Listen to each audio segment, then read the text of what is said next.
Rana, je voudrais te parler aujourd'hui de l'intensité des ressentis en fait.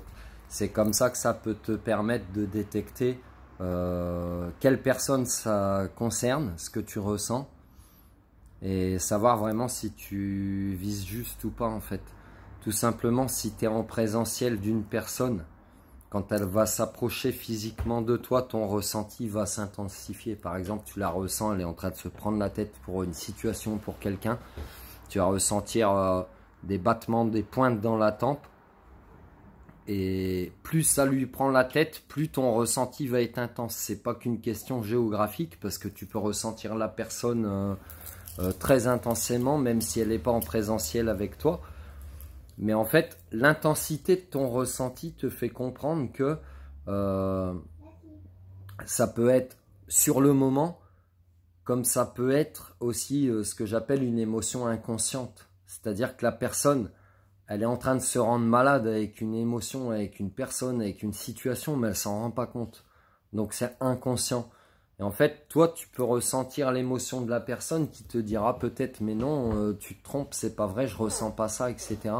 Et puis quand elle va cheminer elle-même de son côté, elle va prendre conscience que, oui, en effet, telle ou telle situation me prend la tête, etc. Et du coup, que ce soit en présentiel ou pas, si le ressenti est intense, en fait, ça veut dire que la situation est quasiment dans le moment présent ou est relativement récente. Alors que si tu perçois de manière infime, presque subtile, de manière cachée, eh ben ça concernera une situation, une émotion, une personne, mais dans un futur éloigné. Ça se dit ça, frangin?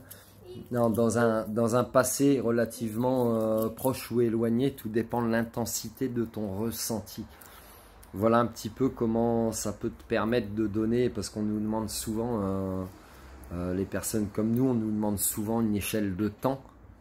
Bah, tu perçois tellement en fait que tu peux percevoir des émotions inconscientes, donc qui sont cachées chez les gens, qu'eux-mêmes n'ont pas conscience d'avoir, mais qui les rendent malades pourtant. Et toi, tu as la possibilité de détecter ça. Quand tu le détectes, le fait d'en parler, de communiquer, va libérer aussi la personne qui ressent ça. Et voilà, tout simplement. J'espère que ça t'a éclairé un petit peu. Prends soin de toi, passe une belle journée.